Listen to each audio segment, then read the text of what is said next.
स्वागत है आपका न्यूज 11 भारत में। आपके साथ मैं हूं शारिफ इब्राहिम। आप देख रहे हैं 11 स्पेशल। आइए शुरू करते हैं 11 स्पेशल में खबरों का सफर। सबसे पहले बात करेंगे एक मुलाकात की। एक मुलाकात हुई, उस मुलाकात में क्या बात हुई, इस बात को समझने की कोशिश करेंगे, जानने की कोशिश करेंगे। तो दुमका की बीजेपी प्रत्याशी सीता सोरेन शुक्रवार को नामांकन दाखिल करेंगी, लेकिन इससे पहले खिजुरिया स्थित गुरुजी आवास पर सीता सोरेन ने बसंत सोरेन से मुलाकात की। ऐसे में सियासी गलियारों में कई तरह की चर्चाएं चल रही है। सवाल ये कि क्या लोकसभा चुनाव में सीता के लक्ष्मण बनेंगे बसंत? क्या सीता के लक्ष्मण बनेंगे बसंत सोरेन? नामांकन से पहले सीता ने की मुलाकात। दुमका लोकसभा सीट से सीता सोरेन शुक्रवार को नामांकन पर्चा भरेंगी, लेकिन नॉमिनेशन से एक दिन पहले सीता सोरेन ने दुमका के खिजुरिया स्थित गुरुजी आवास पर बसंत सोरेन से मुलाकात की। दोनों की मुलाकात पर सियासी गलियारे में कई तरह की चर्चाएं होने लगी। सवाल ये कि क्या लोकसभा चुनाव में सीता सोरेन के लक्ष्मण बनेंगे बसंत सोरेन? हालांकि सीता सोरेन ने मुलाकात के दौरान दोनों के बीच क्या बात हुई, इस पर साफ तौर पर कुछ भी नहीं कहा। बसंत सोरेन जी आए हैं, उनसे मुलाकात हुई अंदर में। क्या कुछ बात हुआ है? अब जो बात हुई वो तो हुई ही है, वो तो कोई बताने की बात ऐसे नहीं है। तो ये बताइए मैडम कि ये तो सही है कि आपका भी आवास है, तो क्या कुछ खास मकसद था आने का? भी क्या बात है, मेरा ही तो आवास है। आप लोग नहीं जानते हैं, हमें तो रह करके बनवाए हैं, तो मेरा है। सीता सोरेन ने की बसंत सोरेन से मुलाकात। खिजुरिया के गुरुजी आवास पर मुलाकात। नामांकन दाखिल करने से पहले मुलाकात। शुक्रवार को नामांकन दाखिल करेंगी सीता सोरेन। क्या लोकसभा चुनाव में सीता के लक्ष्मण बनेंगे बसंत? लोकसभा चुनाव से पहले सीता सोरेन ने जेएमएम छोड़ दी और कमल का दामन थाम लिया था, जिसके बाद बीजेपी ने सीता सोरेन को दुमका से उम्मीदवार बनाया है, जबकि सीता सोरेन के खिलाफ जेएमएम ने नलिन सोरेन को मैदान में उतारा है। बीजेपी में शामिल होने के बाद सीता सोरेन ने कल्पना सोरेन पर कई बार निशाना साधा है, लेकिन गुरुजी और बसंत सोरेन के खिलाफ अब तक कुछ नहीं कहा है। ऐसे में बसंत और सीता सोरेन की मुलाकात को लेकर कई तरह के सवाल उठ रहे हैं, लेकिन कांग्रेस ने कहा है कि अब सीता को सोरेन परिवार से किसी तरह की राजनीतिक मदद नहीं मिलेगी। सोरेन परिवार से राजनीतिक रूप से उनको मदद करने के लिए कोई भी व्यक्ति सामने नहीं आएगा, चाहे वो बसंत सोरेन जी हो या कोई भी व्यक्ति हो। हाल के दिनों में पार्टी के बड़े कार्यक्रम में बसंत सोरेन नजर नहीं आए, चाहे बात इंडी गठबंधन के उलगुलान रैली की हो या फिर चुनाव प्रचार की बात हो। ऐसे में सीता सोरेन से मुलाकात को लेकर सियासी गलियारे में चर्चाओं का बाजार गर्म है। न्यूज 11 भारत के लिए दुमका से राकेश के साथ ब्यूरो रिपोर्ट।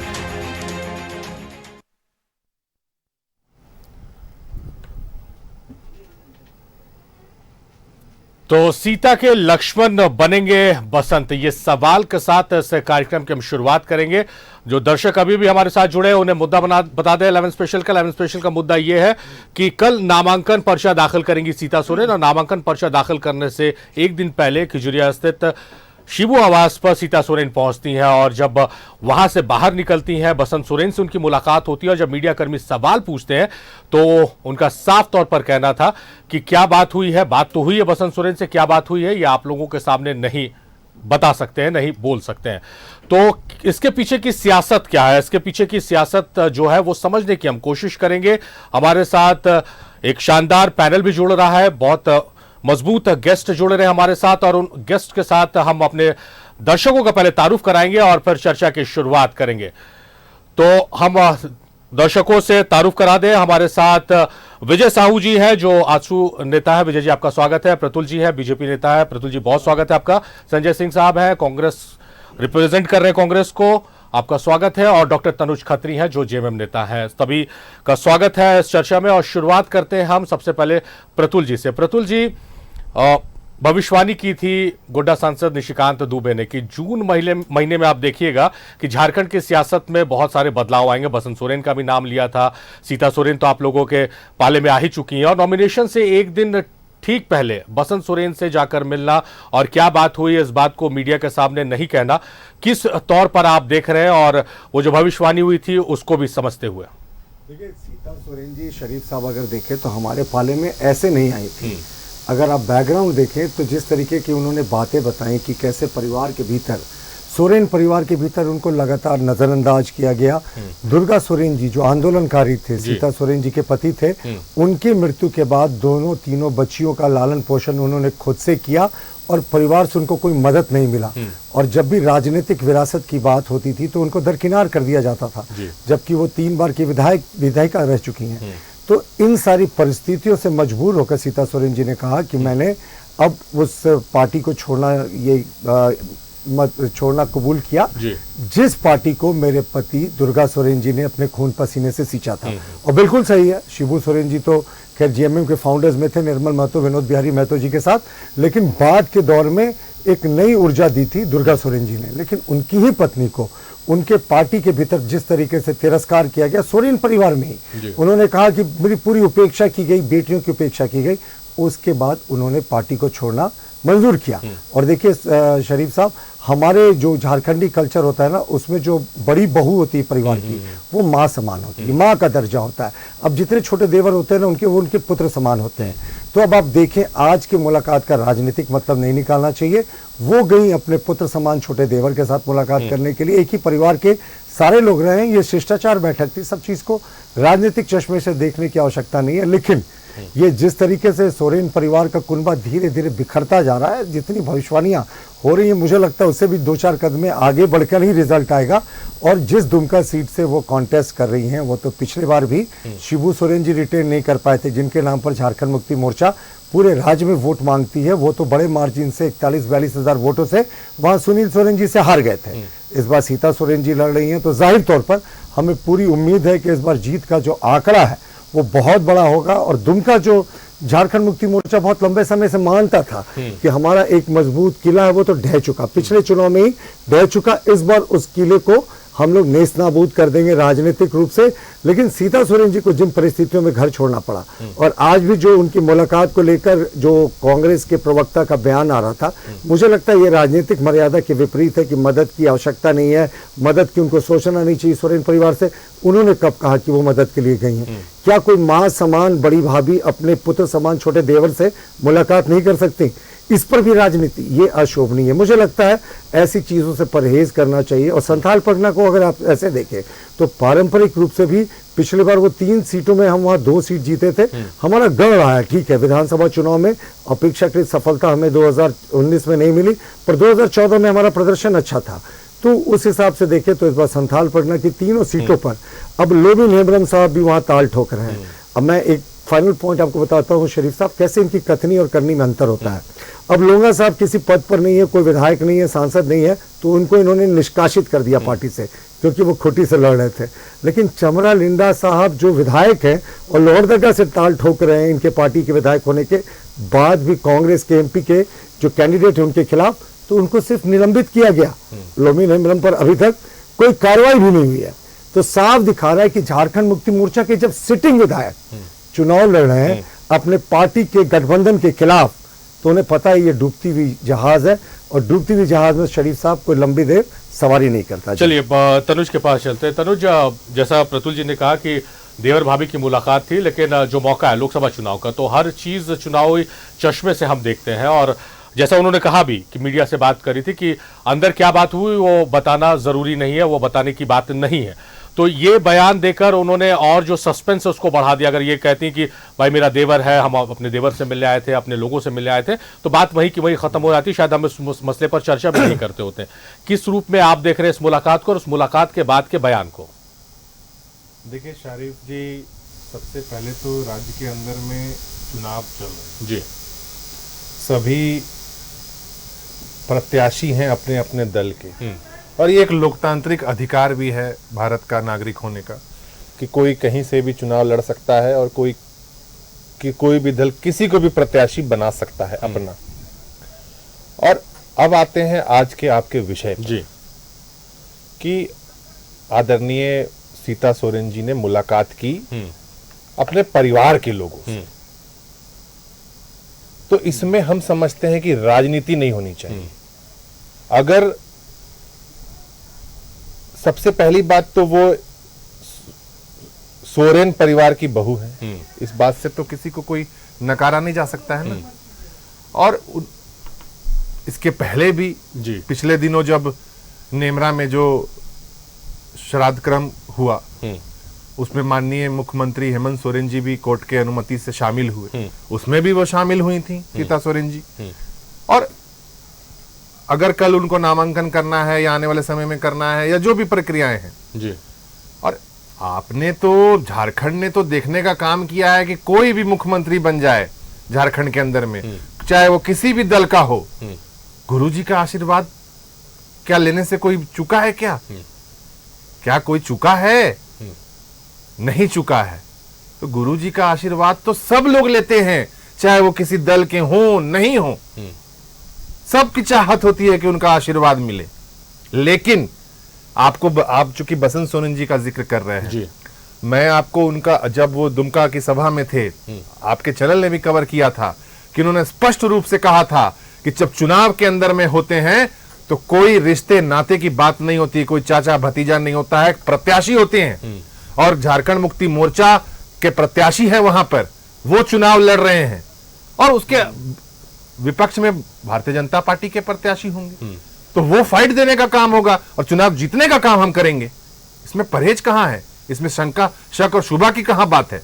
लेकिन चूंकि भारतीय जनता पार्टी के पास आज राज्य के अंदर में कोई मुद्दा नहीं है, इसलिए वो निष्कासन करो, निलंबित नहीं करो तो भी सवाल उठाते हैं और कर देने के बाद भी सवाल उठाते हैं। अरे आपको इतनी चिंता हमारे लोगों की है, हमारे पार्टी के कार्यकर्ताओं की है, विधायकों की है, नेताओं की है, क्यों है? क्योंकि आज आपके पास आपने देख लिया है कि 2 फेज के जो चुनाव हो चुके हैं देश के अंदर में, किस प्रकार से आप जो 400 पार का झूठा ढोंग कर रहे थे वो खत्म होता जा रहा है, आप लोगों के सामने आपकी सच्चाई आ रही है।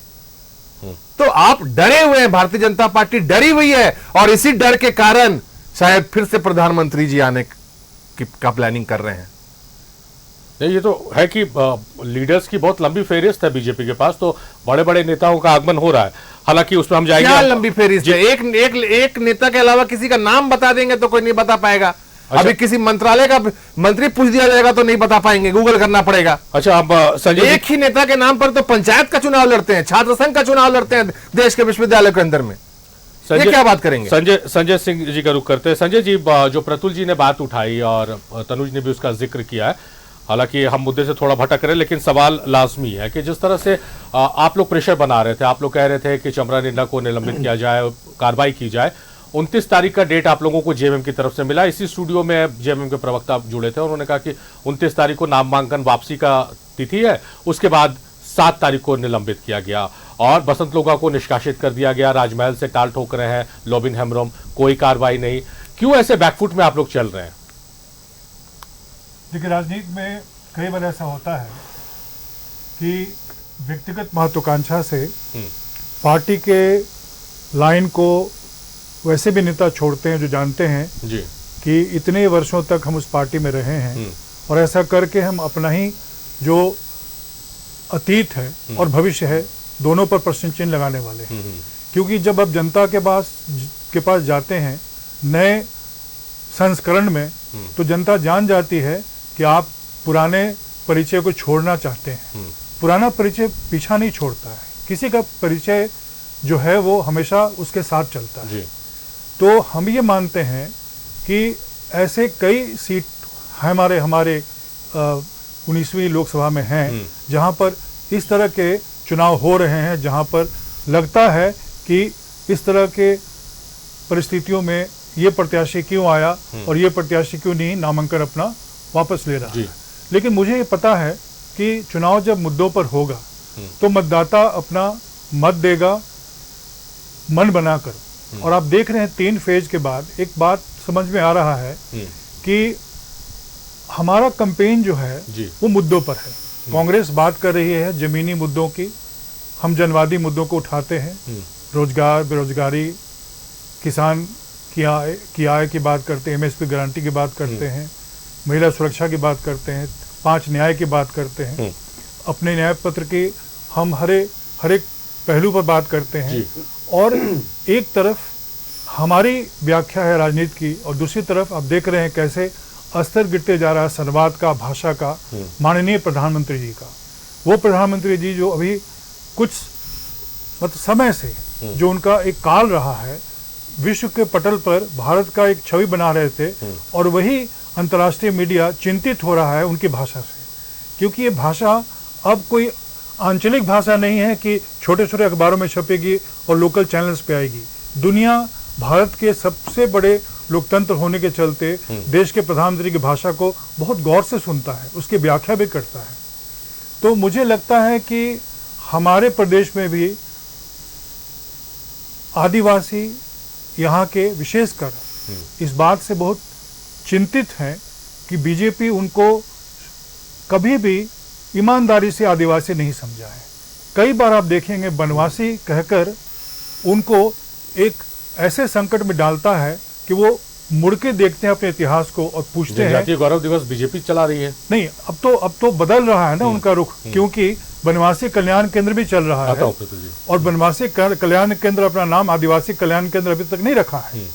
और ये वनवासी जो शब्द है, अगर देखा जाए तो जब राज गठन हो रहा था तो उस समय भी वनांचल ही बात था प्रस्तावित उस एक्ट में, जो स्टेट जो गठन के लिए एक्ट पार्लियामेंट में लाया गया था, लेकिन बहुत विरोध हुआ और तब जाकर इसका नाम झारखंड रखा गया।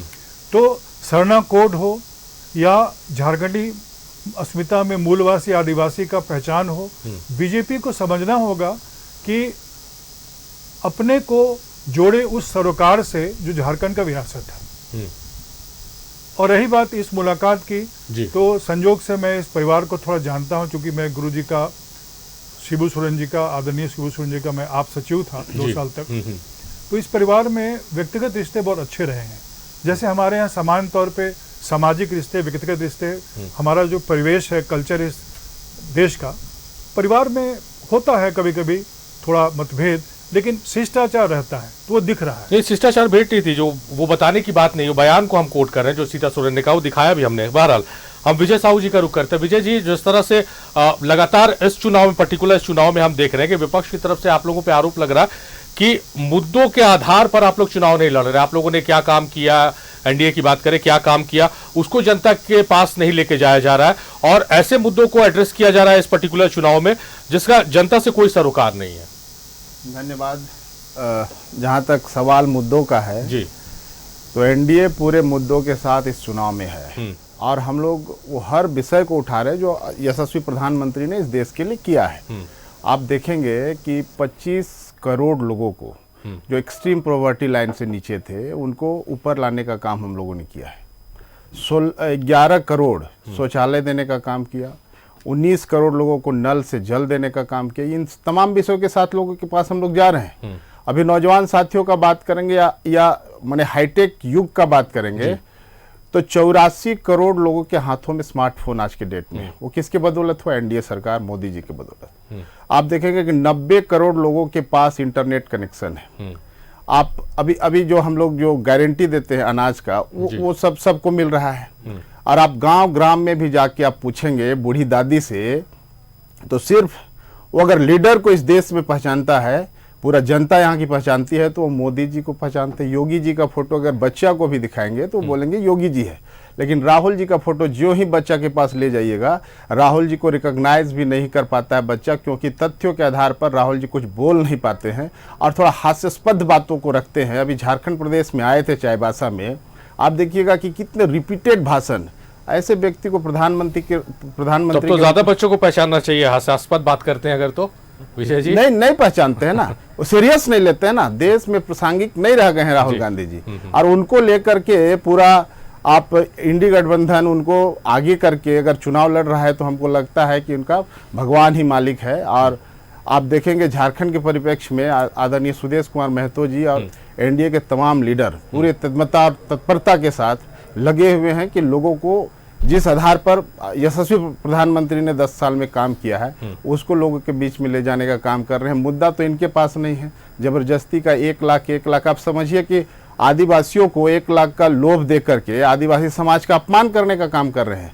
लखपति का मतलब क्या होता है? पहले भी मैंने कहा कि लखपति माने लाखों रुपया जिसका ट्रांजैक्शन हो, 8,333 रुपये में लखपति आप बनाएंगे क्या? खटाखट खटाखट खटाखट शब्दों का आप देखें तो ये इसकी व्याख्या तो सब करते हैं ना, तो बच्चे भी समझते हैं कि ये जो हमारे ये राहुल गांधी जी उसको सीरियस लोग नहीं ले रहा है। इसलिए कांग्रेस पार्टी और 14 लोकसभा क्षेत्र में अभी आप देखिएगा जो माहौल है, 14 का 14 लोकसभा क्षेत्र में एनडीए प्रचंड मतों के साथ विजय होगी और इनका सुपड़ा साफ होगा। प्रतुल जी, जिस तरह से जो विजय जी ने आंकड़े पेश किए कि इतनी इंटरनेट सेवा कनेक्शन दिया, बहुत अच्छे आंकड़े उन्होंने पेश किए, मंच से ये क्यों नहीं सुनाई दे रहा? मंच से तो अब सिर्फ यही सुनाई देता है कि अगर इंडिया गठबंधन की सरकार आई तो ये हो जाएगा, उनको अगर वोट दीजिएगा तो ये हो जाएगा, ये हमने किया, इसकी आवाज क्यों नहीं गूंज रही है? प्रतुल जी देखिए, हम अपने जितने मुद्दे थे उनको लेकर चुनाव में गए थे, लेकिन जैसा अगर विपक्ष का प्रहार होगा तो उसका जवाब तो देना ही पड़ता। हमने राष्ट्रवाद की बात की, साहब 370 कश्मीर से हमने हटाया, जो इन्होंने कहा था खून की नदियां बह जाएंगी, कुछ नहीं हुआ, एक गोली तक नहीं चली। 35 से हमने हटाया, जो ट्रिपल तलाक था वो हमने हटाया। राम लल्ला 500 वर्षों के बाद विराजमान हुए, जिसका कांग्रेस के तत्कालीन बड़े नेता कपिल सिब्बल ने, जो सुन्नी वक्फ बोर्ड के वकील थे, पुरजोर विरोध किया। और कांग्रेस ने तो 2007 में यूपीए के कार्यकाल में बहुत ही इनफेमसली रामायण को काल्पनिक ग्रंथ बताया था और राम लल्ला को काल्पनिक पात्र बताया था। और शरीफ साहब वो क्यों बताया था? सिर्फ इसलिए कि उसको राम जो ब्रिज है वहां पे, राम सेतु, उसको तोड़ना था। लगता था इन्होंने मोटा कमीशन ले लिया था, वो जहाज रानी लॉबी से जो शिप्स जाती हैं उनको आसान रास्ता मिलता। तो ये तो राम को काल्पनिक सुप्रीम कोर्ट में बताने वाले लोग हैं। तो इन सारे मुद्दों को लेकर जो गरीब कल्याण की योजनाएं करते हैं, इन्होंने बिल्कुल ठीक कहा, हम 25 करोड़ लोगों को गरीबी रेखा से ऊपर लेकर आए। 80 करोड़ लोगों को अभी भी इसलिए हम मुफ्त अनाज दे रहे हैं ताकि वो वापस वो गरीबी रेखा में नहीं जा पाए। कोरोना के बाद अर्थव्यवस्था सुधर रही है और 80 करोड़ लोगों को इसलिए भी लाइफलाइन दिया जा रहा है कि वो अपने अनाज का सुध छोड़कर आगे तरक्की की ओर देखें। इसके अतिरिक्त अगर आप देखें तो महिलाओं के आंसू हम लोगों ने उज्ज्वला योजना से पोंछा। आदिम जनजाति जिसकी कोई सुध नहीं लेता था, 20,000 करोड़ का कॉर्पस फंड हमने क्रिएट किया। और जो बिरसा मुंडा की बात करती कि आदिवासियों को के लिए कांग्रेस बड़े हमेशा सोचती है, बीजेपी कभी नहीं सोचती। साहब, पहला आदिवासी मंत्रालय अटल बिहारी वाजपेयी जी ने बनाया। संथाली को 8वीं अनुसूची में हम लोगों ने शामिल किया। बिरसा मुंडा के जनजातीय गौरव दिवस की शुरुआत हमने की और बिरसा मुंडा जी का 100वां जयंती चला गया। कांग्रेस की सरकार थी, उन्होंने इग्नोर किया, लेकिन 150वीं जयंती अगले वर्ष है शरीफ साहब, और प्रधानमंत्री जी ने घोषणा की है कि पूरे देश में इसको मनाएंगे। और देखिए ये क्यों एजेंडा जब कांग्रेस सेट करेगी, देखिए ये कांग्रेस के मैनिफेस्टो का एक हिस्सा है, the Congress priorities and promises. उसके एक पार्ट में ये साफ कहते हैं कि the Indian national Congress has pioneered reservation for minorities in Kerala, Karnataka and Andhra Pradesh. We are committed to adopt this policy at the national level. यानी ये मुसलमानों को कहते हैं कि हम आरक्षण देंगे और इसको हम राष्ट्रीय लेवल पे भी देंगे। जो कर्नाटक में हम लोगों ने ओबीसी के हक को मारकर जो मुस्लिमों को ओबीसी में भी शुमार किया था। और जो हमारी सबसे बड़ी आपत्ति रही है कि 2004 के इनके मैनिफेस्टो में, 2009 के मैनिफेस्टो में मुस्लिम रिजर्वेशन की उन्होंने बात की थी। 2006 में मनमोहन सिंह तत्कालीन प्रधानमंत्री ने कहा था कि देश के जो संपदा है उसमें पहला हक माइनॉरिटीज का है, और उन्होंने विशेष उल्लेख किया था कि मुसलमानों का पहला हक है। 2012 में सेंट्रल कैबिनेट ने कैबिनेट नोट कर लिया था। बस मनमोहन सिंह की जो आप बात कर रहे हैं, ये वीडियो आ चुका है, पूरा वो कटा हुआ वीडियो आ रहा, पूरा जो फुल वीडियो है उसको आपने सुना होगा। उन्होंने दूसरे कम्युनिटीज की बात नहीं किया था, दूसरे कम्युनिटीज की बात की थी, बहुत सारी कम्युनिटी का नाम आप बोले दूसरे कम्युनिटीज का नाम लिया था, स्पेसिफाई करके कहा था पहला हक मुसलमानों का है। देखिए हमें कोई परहेज नहीं, हम तो सबका साथ, सबका विकास और सबका विश्वास चाहते हैं। लेकिन अगर आप किसी तरीके से इस तरीके से बहुसंख्यक समाज को, सनातनी समाज को नजरअंदाज करके सिर्फ और सिर्फ मुस्लिम आरक्षण की बात करेंगे ना, तो हमारा विरोध रहेगा। बस शरीफ साहब फाइनली मैं आपको कह रहा हूं, ये सीएए का विरोध करते हैं। क्यों? क्योंकि उसमें मुसलमान नहीं शामिल है। जितने जैन, पारसी, बुद्धिस्ट, क्रिश्चियन है उनको सिटीजनशिप देने के बिल का ये विरोध करते हैं। लेकिन मुसलमानों के लिए लालू प्रसाद ने क्या कहा कि इनको पूरा हक मिलना चाहिए। ऐसा क्यों साहब?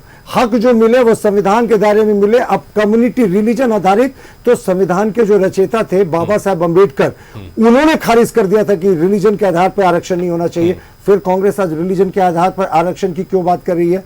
क्या ये करना चाह रहे हैं। और अभी आज जो आंकड़े आए इकोनॉमिक फोरम का, जो प्राइम मिनिस्टर एडवाइजरी ग्रुप है, उसमें मुस्लिमों की आबादी 45% बढ़ी है 1947 से 2015 के बीच में, और जो हिंदुओं की आबादी है 7.82% गिरी है। और इसका मुख्य कारण इन्फिल्ट्रेशन है, रिलीजियस कन्वर्जन है, और ये जो 45% ग्रोथ है ना, ये जो घुसपैठिए हैं। अब तो स्पेशल ब्रांच की रिपोर्ट थी झारखंड के, जी उसमें जाएंगे प्रतुल जी। संजय जी आपकी बात का जवाब देना चाह रहे। हाँ संजय जी। ये दुर्भाग्य की बात है कि भारत के संविधान को नहीं मानना और उसको नकारना अब एक बहुत सहज बात हो गई है। हमारे मैनिफेस्टो न्याय पत्र के पृष्ठ 8 के कंडिका 8 में लिखा हुआ है, स्पष्ट लिखा हुआ है कि हम भारत के संविधान में जो प्रावधानित है उसके अनुरूप अल्पसंख्यकों को जो उनका अधिकार है वो दिलाएंगे, और अगर कुछ प्रगतिशील राज्यों में उनके अधिकार को दिलाने का कार्य किया जा रहा है तो उसका अनुकरण होना चाहिए, नंबर 1। नंबर 2, संविधान में सामाजिक और शैक्षणिक दृष्टिकोण से पिछड़े वर्गों के लिए आरक्षण का प्रावधान है। धार्मिक आधार तो कभी हमारा आरक्षण का था ही नहीं, ये बात संविधान में स्पष्ट है। अब जब मंडल आयोग अपना रिपोर्ट सबमिट किया तो आपको जानकारी होगी, मैं दोहराना चाहता हूं फिर भी, कि सेंट्रल लिस्ट में बहुत सी ऐसी मुस्लिम जातियां हैं जो पिछड़े वर्ग में आती हैं, और वैसी जातियां वहां भी हैं जहां पर भाजपा की सरकार है, जैसे गुजरात, मध्य प्रदेश आदि आदि। तो मेरा ये कहना है कि मुसलमान या हिंदू या पारसी या सिख या ईसाई पिछड़ा होता है सामाजिक आर्थिक दृष्टिकोण से, उसका कोई धर्म विशेष नहीं होता है जिसके आधार पर उसको डेमोनाइज करना चाहिए। और डेमोनाइजेशन जो चल रहा है मुसलमानों का, ये दुर्भाग्य की बात है। वो शहादत यहाँ के लिए दिए हैं, उनकी मिट्टी उनके कब्रों में है जी। और उनका जो सूफी संस्कृति है, जो गंगा यमुनी संस्कृति है, आज भी कबीर और रहीम के दोहों में दिखता है। सीता सोरेन की एक मुलाकात हुई, क्या बात हुई? क्योंकि बात के बाद उन्होंने कहा कि क्या बात हुई ये बताने की बात नहीं है। सीता सोरेन ने मुलाकात की बसंत सोरेन से, कल नामांकन है, आज मुलाकात हुई है, और इसी पे हम चर्चा करें। बहुत खास मेहमान हमारे साथ जुड़े हुए हैं। विजय जी हैं हमारे साथ स्टूडियो से, प्रतुल जी हैं, संजय जी हैं, डॉक्टर तनुज है, और नीलिमा मिश्रा जी हमारे साथ अभी भी जुड़ रही है, जेएमएम की नेता। नीलिमा जी, स्वागत है आपका न्यूजीलैंड भारत में। माफ कीजिएगा, नीलम मिश्रा नाम है। नीलम जी, सवाल है, नॉमिनेशन कल है, आज बसंत सोरेन से मुलाकात हुई। मुलाकात के बाद सीता सोरेन से जब पत्रकारों ने सवाल पूछा तो सीधे तौर पे उन्होंने कहा क्या बात हुई ये बताने की बात नहीं है। किस रूप में देखें हम इस मुलाकात को? इसको किस रूप में देखना है, राजनीतिक चश्मा हटा करके अगर देखेंगे तो ये एक साधारण सी मुलाकात है। वो आखिर बसंत सोरेन तो उनके देवर है ना, ये तो सबको मालूम है, रिश्ते में तो वो देवर लगते हैं। तो अगर वो नॉमिनेशन के पहले या और किसी कारण से अपने देवर से जाकर मिली हैं, बात की है, तो इसमें इतना ज्यादा हाई तौबा या किंतु परंतु नहीं होना चाहिए। और अगर वो नहीं बताना चाही होंगी तो जाहिर सी बात है कि बताने लायक कोई बात नहीं होगा। और कल चूंकि उनका नॉमिनेशन है तो ऐसे में आज मिलना, उसके साथ करी को जोड़ना गलत है, क्योंकि जब उन्होंने झामुमो का दामन छोड़कर भाजपा का दामन थामा है तो राजनीतिक जो राह है वो अलग हो चुके हैं। तो यहाँ पे किसी तरह का तालमेल वाली बात या गठजोड़ की बात तो ऐसी नहीं करने गई होंगी वो, जाहिर सी बात है ना। नहीं ठीक है, हम उससे हमें कोई आपत्ति नहीं है कि उन्होंने क्यों मुलाकात की बसंत सोरेन से। निकलने के बाद जो उन्होंने बात कही, क्या बात हुई ये बताने वाली बात नहीं है। तो भाई लोकसभा का चुनाव चल रहा है, हर मुद्दे को हम राजनीतिक चश्मे से देख रहे हैं, तो इसको भी राजनीतिक चश्मे से देख रहे हैं। देखिए, इसको राजनीतिक चश्मे से देखना मेरे हिसाब से तो सही नहीं होगा। राजनीतिक इसमें आप क्या राजनीतिक आकलन खींचेगा बताइए। कल वो भाजपा से उनका नॉमिनेशन होने जा रहा है, आज वो बसंत सोरेन से मिल रही है, तो क्या आकलन निकालिएगा? आकलन ऐसे निकालेगी नीलम जी की निशिकांत दुबे साहब ने कहा था कि जून में बड़ा बदलाव होने वाला, उन्होंने नाम लेके कहा था कि बसंत सोरेन पार्टी छोड़ने वाले हैं, तो हम उसी डायरेक्शन में चले जाएंगे जब डायरेक्शन हमें नहीं मिलेगा तो। निशिकांत दुबे जी, आप हमेशा से देखते आ रहे हैं ना कि उनका जो बयान रहता है ना कभी भी धरातल से जुड़ा नहीं रहता है। उनका बयान हमेशा हवाबाजी वाला बयान रहता है। छात्रों को लेकर के वो जो दूरबीन लगा करके वो देखते हैं देवघर अपने कोटा क्षेत्र से, तो वो हमेशा उसमें वो गलत साबित होते हैं, गलत साबित होते हैं। आप देखिए पिछले बार जब हमारे फ्लोर टेस्ट के समय में भी वो बोल रहे थे ना, वो तो पहले भविष्यवाणी कर दी कि उनके पास तो बहुमत ही नहीं है, फ्लोर टेस्ट में झांगू जाने वाला है। उस वक्त भी वो आकलन लगा रहे थे कि बसंत सोरेन नहीं आ रहे हैं, बसंत सोरेन शामिल नहीं है। जब बसंत सोरेन पे सवाल उठा है तब बसंत सोरेन सामने आए हैं और उन्होंने प्रूव करने का काम किया है कि मैं भारतीय जनता पार्टी के बहकावे में या उनके जो बयानबाजी है ना उसमें हम पढ़ने वाले नहीं है। हमारा ध्यान अपने पार्टी पे है, हमारा ध्यान हमारे झारखंड मुक्ति मोर्चा के संगठन को कैसे हम मजबूत करें उस पे है और हम उससे जुड़ के काम कर रहे हैं। और हमारा जो संबंध है अपने भाई के साथ, अपने परिवार के साथ, संगठन के सभी लोगों के साथ, वरीय पदाधिकारियों के साथ, जैसा पहले था ऐसा आज भी है और वो हमेशा खड़े दिखते हैं सामने। तो उनका निशिकांत दुबे जी क्या कह रहे हैं वो इम्पोर्टेंट नहीं है। इम्पोर्टेंट ये है कि कल नॉमिनेशन होने वाला है और इसका जो फाइट होगा आने वाले समय में वो इम्पोर्टेंट है और किस तरह का फाइट होगा वो इम्पोर्टेंट है। आज सीता सोरेन जी किस तरह की मानसिकता से गुजर रही है वो इम्पोर्टेंट है। चलिए तनुज का रुख कर लेते हैं। और चुनावी मौसम चल रहा है, तमाम जो राजनेता है वो बहुत बिजी चल रहे हैं। प्रतुल जी अपनी दमदार आवाज के लिए जाने जाते हैं लेकिन उनके गले में शायद प्रॉब्लम हो गई है, बहुत ज्यादा प्रेस कॉन्फ्रेंसेस कर रहे हैं। तनुज बहुत एग्रेसिव लीडर माने जाते हैं लेकिन चुनावी सरगर्मी में बहुत बिजी चल रहे हैं। खैर बहरहाल सवाल पे आते हैं। तनुज थोड़ा सा मुद्दे को अब इधर लेकर चलते हैं। जैसे मैडम ने कहा कल नॉमिनेशन है, ताबड़तोड़ नॉमिनेशन है संथाल में और बीजेपी की तरफ से गृह मंत्री अमित शाह, राजनाथ सिंह रक्षा मंत्री, तमाम बड़े नेता, छत्तीसगढ़ के मुख्यमंत्री, तमाम बड़े नेता नामांकन में चुनावी सभाओं में आ रहे हैं। मतलब पूरी ताकत से बीजेपी और पूरे डिसिप्लिन वे में एक शेड्यूल बना हुआ है। उस शेड्यूल के आधार पर बड़े नेताओं का आगमन हो रहा है, जनता से मुखातिब हो रहे हैं, अपनी बातों को रख रहे हैं। आप लोगों की तरफ से वो बड़े नेताओं का दौरा उस फुल फ्लेज में नहीं शुरू हो पाया है और कल तो बहुत महत्वपूर्ण दिन है नॉमिनेशन के लिहाज से। देखिए शारिफ जी, मैंने फिर से वही बात कहूंगा कि चुनाव है, नेता आएंगे जाएंगे, सभा करेंगे। कई नेता पिछली बार आए थे, रांची के एयरपोर्ट में लैंड जैसे उनकी फ्लाइट की, एयरपोर्ट के लॉन्ज में बैठ करके अपने कार्यकर्ताओं को फटकारा कि वहां कुर्सियां खाली हैं। मैं भारतीय जनता पार्टी के सबसे बड़े नेता की बात कर रहा हूं, अमित शाह जी की। अपने कार्यकर्ताओं को डांटा कि कुर्सियां क्यों खाली हैं, ऐसे सभा कराओगे। तो ये सब चीज फिर दोहराया जाएगा झारखंड में। ये डरे हुए हैं, ये डर लेकर के आ रहा है इनको। मैं फिर से कहूंगा कि लोकतंत्र में नेता आएंगे, चुनाव प्रचार करेंगे, सब कोई जाएंगे, लेकिन उसके अंदर की, जैसे कि आपका काम है किसी की मुलाकात में से अपने तथ्यों को निकालना, बातों को निकालना, तो मैं उसकी बात कर रहा हूं कि 2 फेज के जो चुनाव हुए हैं देश के अंदर में, नरेंद्र मोदी जी डरे हुए हैं, इसलिए वो अडानी और अंबानी का, जिसका लगातार पोषण करने का काम किया 10 सालों तक, उनका नाम ले रहे हैं। और उनके भाषण से यह साबित हो गया, नरेंद्र मोदी जी के भाषण से, कि अडानी और अंबानी के पास बोरे में भर के काला धन है। ये मैं नहीं कह रहा हूं, ये नरेंद्र मोदी जी स्वयं कह रहे हैं कि अडानी अंबानी के पास काला धन है, बोरे में भर के धन है।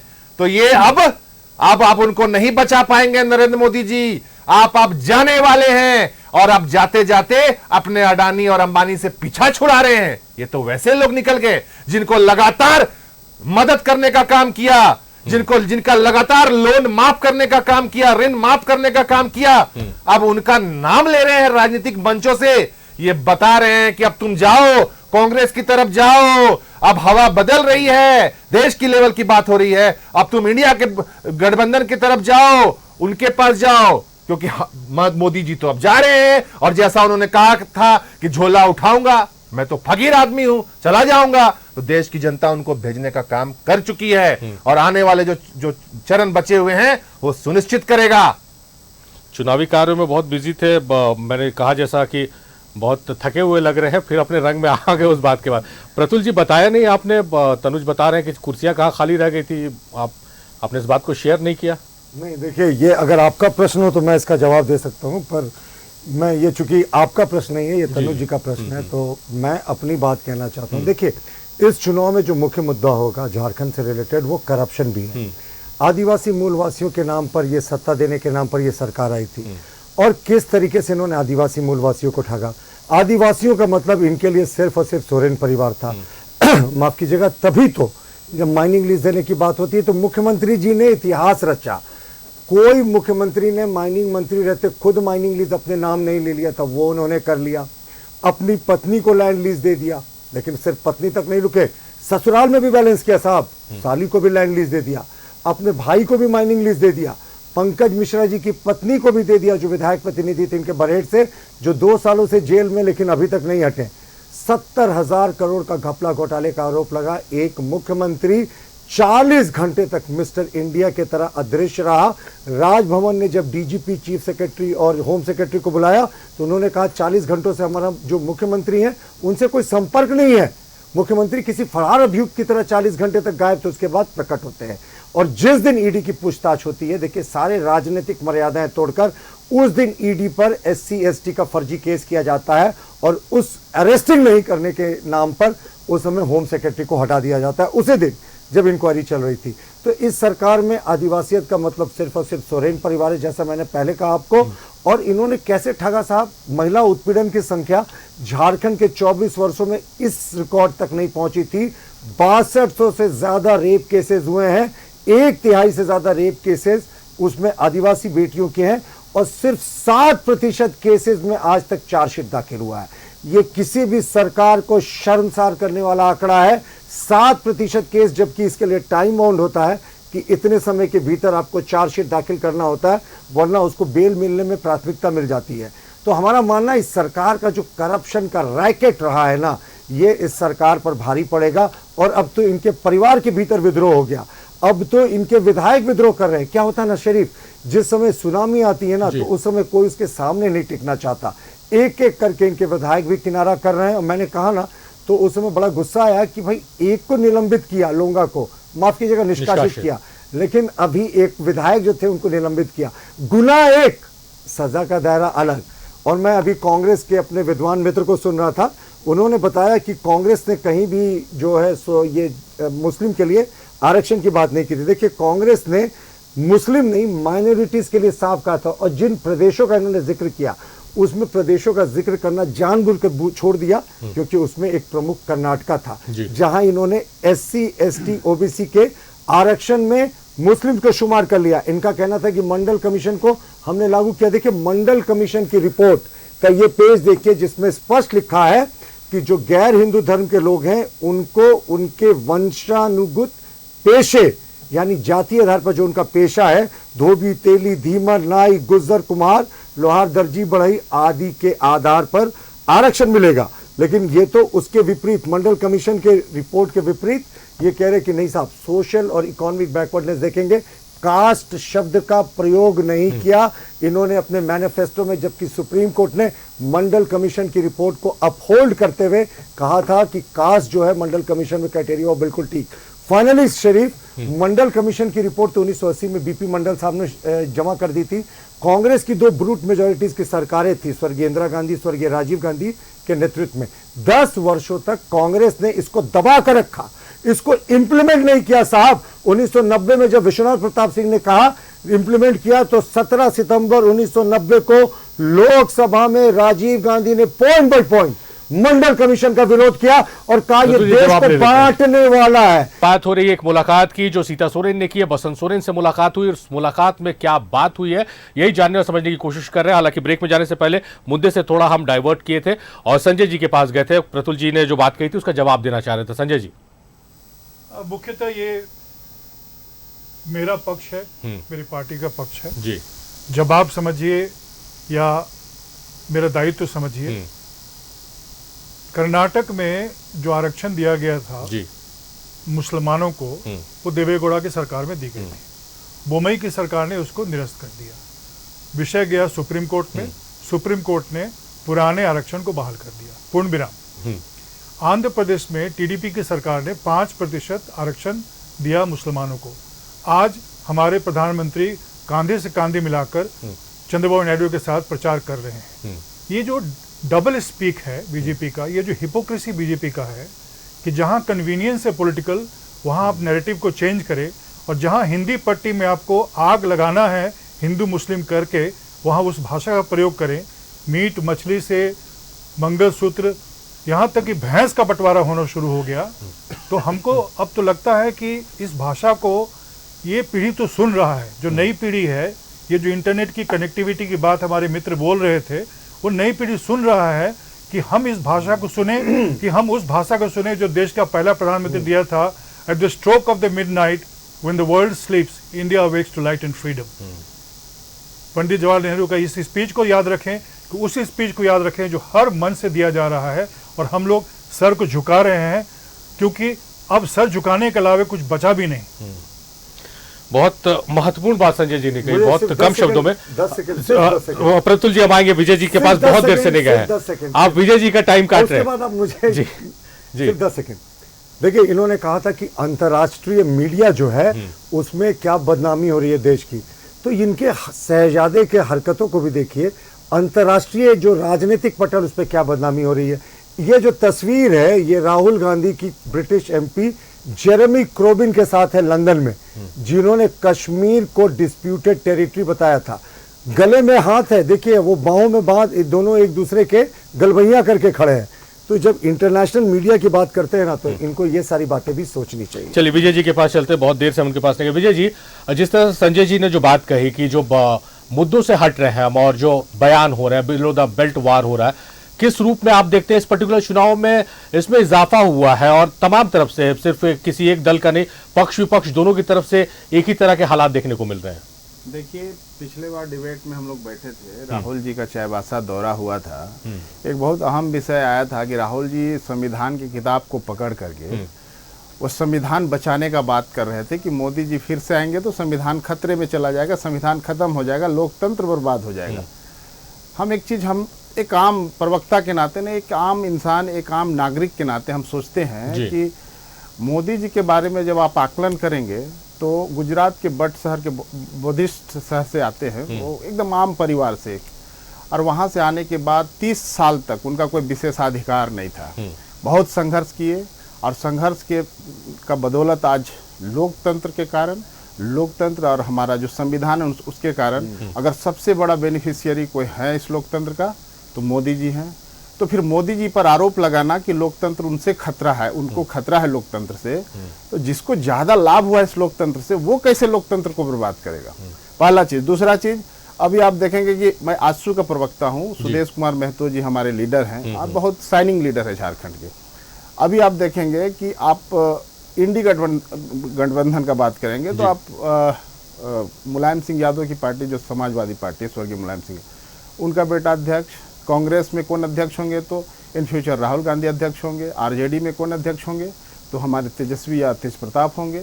आप इधर बंगाल में चल जाएं तो फिर उनके भतीजे होंगे। तो लोकतंत्र का खतरा, लोकतंत्र को खतरा इनसे है। एक परिवार को आगे बढ़ाने का ये लोग काम कर रहे हैं। लेकिन प्रधानमंत्री जी सही में, अगर प्रधानमंत्री के आने के बाद सही में इस लोकतंत्र को सही से परिभाषित, अगर कहने का बात कहें तो परिभाषित हुआ है जी। और प्रधानमंत्री ने खुद कहा है कि लोकतंत्र को हम लोग पूजते हैं और पूजने वाले लोग हैं। तो इस फोकस को लेकर के, इस तरह का फोकस को लेकर के ये लोग जो राजनीति कर रहा है और लोगों को भ्रमित करने का काम कर रहा है, तो ये काम नहीं चलने वाला है। और झारखंड के परिप्रेक्ष्य में हम लोग इतना इंटेक्टनेस के साथ आजसू पार्टी का ग्राम से लेकर के सेंट्रल कमेटी तक का हर पदाधिकारी लगा हुआ है कि यशस्वी प्रधानमंत्री को फिर स्थापित देश में करना है, क्योंकि देश को सुरक्षित रखना है।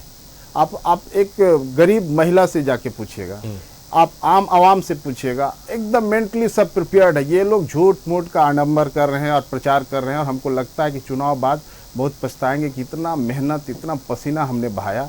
लोकतंत्र में विपक्ष होना चाहिए, लेकिन विपक्ष का जो स्ट्रक्चर अभी आप देख रहे हैं कि इंडी गठबंधन कहीं नहीं है। आप बंगाल में नहीं है, आप कहीं वो स्टैंड नहीं करता है। स्टालिन का, ये लोग केवल परिवारवाद का बात करते हैं। यहाँ झारखंड के परिप्रेक्ष्य में अगर यहाँ पर कोई अध्यक्ष जेएमएम का बनेगा तो इन फ्यूचर वो हेमंत सोरेन जी बनेंगे। तो लोकतंत्र को किससे खतरा है? ऐसे थोड़ी देश चलता है। देश को चलाने के लिए, देश को के मूड को समझने के लिए आपको व्यापक होना पड़ेगा और लोगों को भागीदारी। और भारतीय जनता पार्टी में अगला अध्यक्ष कौन होगा कोई नहीं कह सकता है। वो लोकतांत्रिक तरीके से ये पार्टी चले और एनडीए पूरा इंटैक्ट होकर के इस बार चुनाव में एनडीए मजबूती से चुनाव लड़ रहा है। बहुत मजबूती इंडिया अलायंस जैसा कहना है विजय साहू जी का कि बिट एंड कॉन्स में चुनाव लड़ रही, वो ताकत नहीं देखने को मिल रही। हालांकि जो लबोलुबाब इनकी बात का आया है कि संविधान को खतरा किससे है, और यही जानने की कोशिश करेंगे संजय जी से और डॉक्टर तनुज से। डायरेक्ट हम गेस्ट के पास चलते हैं, तनुज से सवाल ले लेते हैं। तनुज, जिस तरह से संविधान को लेकर बात हो रही है, आप लोग कह रहे हैं कि अगर एनडीए की सरकार आती है, बीजेपी की सरकार आती है, तो एनडीए को माफ कीजिएगा संविधान को बदल दिया जाएगा। दूसरी तो प्रधानमंत्री कहते हैं कि जब तक मोदी जिंदा है संविधान नहीं बदलने देंगे। अगर इंडी गठबंधन के लोग ऐसा करेंगे तो मोदी सामने उनकी राहों में खड़ा रहेगा। किस रूप में देखा जाए? देखिए शारिफ जी, ये हम तो जरूर कह रहे हैं कि भारतीय जनता पार्टी संविधान बदलने की मुहिम में शामिल है, लेकिन हम किस आधार पे कह रहे हैं वो भी पता होना चाहिए। भारतीय जनता पार्टी के वर्तमान लोकसभा के प्रत्याशी अरुण गोविल, ज्योति मिर्धा, अनंत हेगड़े, लल्लू सिंह, ये लोग जब सभाओं में गए, मैं कोई पुरानी बात नहीं कह रहा हूं, ये सभी के अभी वर्तमान लोकसभा के प्रत्याशी हैं। अनंत हेगड़े, लल्लू सिंह, ज्योति मिर्धा और तमाम लोग, अरुण गोविल, ये कहते हैं जनता के बीच में कि 400 पार हमें दे दो, हम संविधान बदलेंगे। और आप वैसे प्रत्याशियों को आपने टिकट दिया है? नहीं, आपने उनको भेजा ही है सभा में उसके लिए, क्योंकि संविधान वो उनकी क्या पिसात, ये नए नए प्रत्याशी आकर के बन गए, ये बीजेपी का एजेंडा वो को बताने का काम कर रहे हैं। जो इनके हेडक्वार्टर में मीटिंग हुई होगी, ऑन रिकॉर्ड है, आप निकाल सकते हैं लल्लू सिंह का बयान, आप निकाल सकते हैं अरुण गोविल का बयान, आप निकाल सकते हैं अनंत हेगड़े का बयान, आप निकाल सकते हैं ज्योति मिर्धा का बयान। उन बयानों के आधार पर आप कह रहे हैं। संजय जी सम अप कर दीजिए एकदम कम शब्दों में, बहुत और 400 पार ये साइकोलॉजिकल गेम खेलने की नाकाम कोशिश की थी, उसमें फेल हो चुके हैं। ये जो 200 सीट पर चुनाव हुए हैं, इस पर भी कहीं नहीं आ रहे। जी संजय जी, गोवलकर अपनी किताब में लिखे संविधान क्यों, मनुस्मृति क्यों नहीं, इसको कोई कभी चर्चा में लाता है? और श्यामा प्रसाद मुखर्जी बड़ा प्यार से बोले इस संविधान में भारतीयता तो है ही नहीं।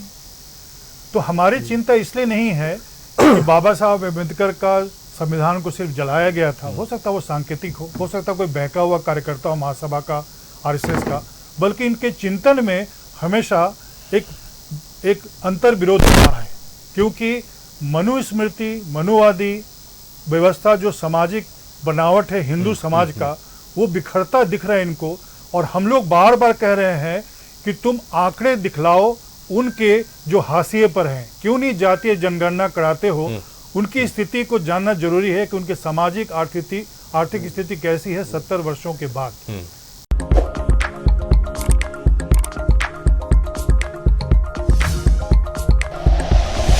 Like and share videos, subscribe करें हमारा चैनल और प्रेस करें बेल आइकॉन। न्यूज़ 11 भारत, सच है तो दिखेगा।